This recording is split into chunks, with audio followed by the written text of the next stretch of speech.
స్వామి,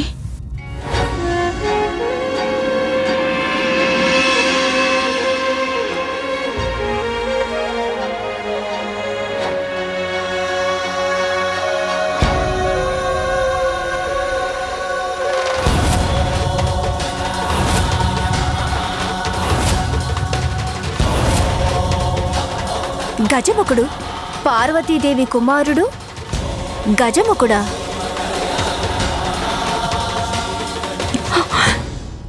లేదు లేదు, ఇదేదో స్వామి చేస్తున్న లీల అయ్యుంటుంది.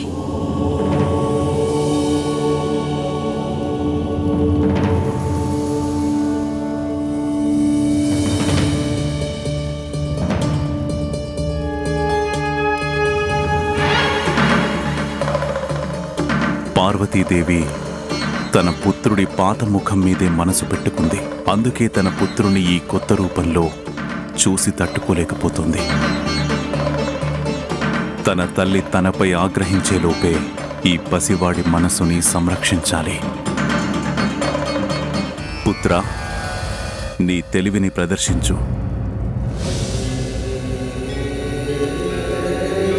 మీరా? నీ అహంకారం అన్ని పరిమితుల్ని దాటిపోయింది. నేను మిమ్మల్ని అప్పుడే పంపించేశాను. ఈ రేఖని ఎట్టి పరిస్థితుల్లో దాటనివ్వను.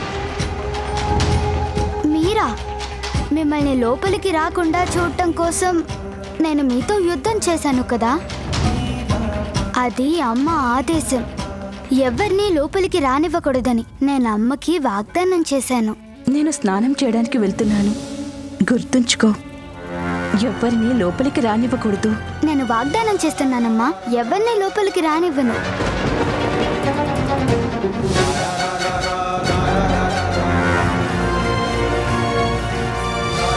నేను నా మాటని నిలబెట్టుకున్నానమ్మా.